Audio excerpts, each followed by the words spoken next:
Hey there, and welcome. Today we're going to dive into just five, super simple exercises that are designed to completely transform your strength, your stability, and your independence, especially after 60.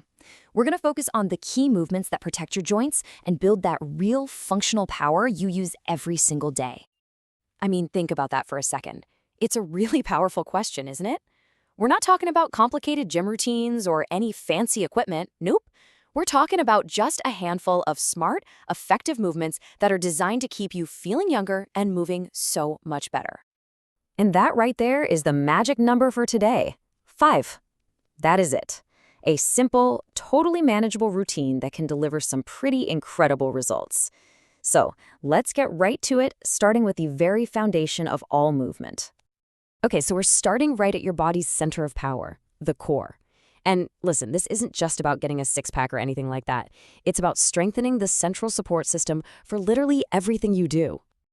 So why are we so focused on the core? Well, because it's absolutely essential for, everything.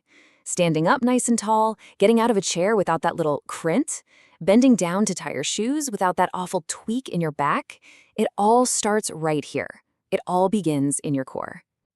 So when it comes to the plank, proper form is everything.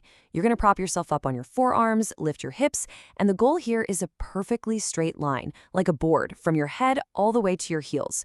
Now, the biggest mistake people make is letting their hips sag. So to prevent that, just imagine you're pulling your belly button up toward your spine. Hold it for about 20 seconds. Trust me, you are going to feel it working right away. And hey, if a full plank feels like a little too much right at the start, that is no problem at all. You can begin with a knee plank. It gives you that same core engagement, but with a little extra support. Or you could try a side plank to really zero in on those muscles along your waist, the ones that are so key for twisting and turning safely. Okay, now that we've fired up our core, let's use that stable foundation to build some practical, real-world upper body strength. And we're going to do it in a way that's powerful, super effective, and completely friendly to your joints. Now, what I love about this next approach is that we can get all the amazing benefits of a classic push-up, a stronger chest, shoulders, and arms, but without all that strain on our wrists and our shoulders. We're actually going to use a wall to our advantage here. So here's how you do it. Just stand about an arm's length from a wall, put your hands flat against it, and keep that straight line from your head to your heels, just like in the plank. The real key here is slow, controlled movement. This is not about speed at all. It's about building that practical kind of strength you use every day, like when you're pushing open a really heavy door.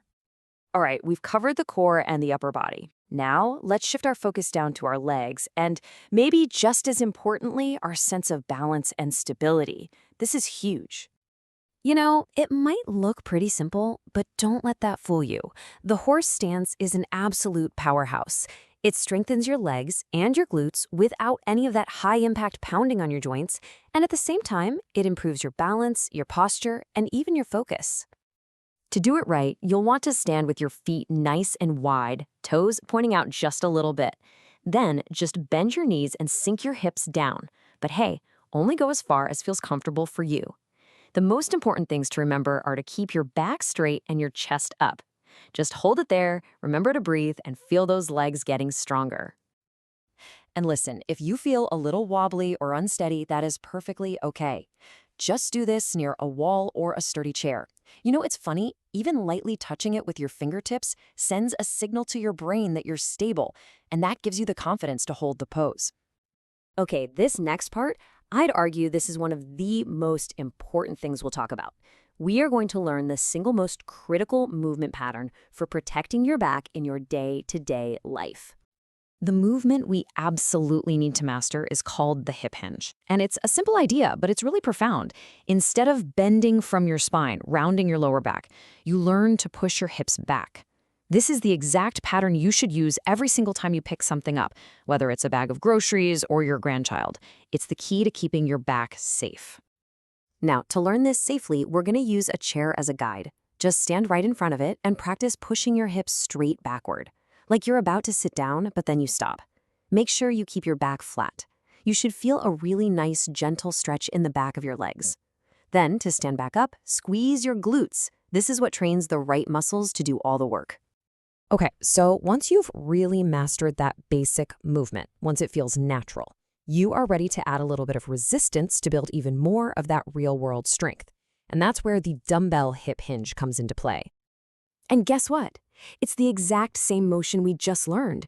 You'll hold a light weight, push those hips back, and just let the weight slide down the front of your legs.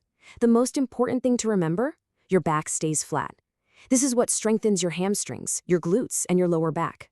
All those muscles that keep you upright and powerful. Okay, we've gone through all 5 of our foundational movements. Now, let's put it all together into a simple, really clear routine that you can start using today. And here it is, your new routine, all in one place. You've got the plank for your core, the wall push-up for your upper body, the horse stance for your legs and balance, and that all-important hip hinge for safe bending. We've shown that last one in 2 ways, starting with the chair just to learn the form, and then adding a light weight to actually build strength. Just remember to start slow, always focus on good form, and aim for consistency over anything else. I really want you to let this one sink in for a moment. This whole thing, it's not just about exercise, it's about empowerment. It's about taking control, taking the wheel, and deciding for yourself how you want to live for all the years to come.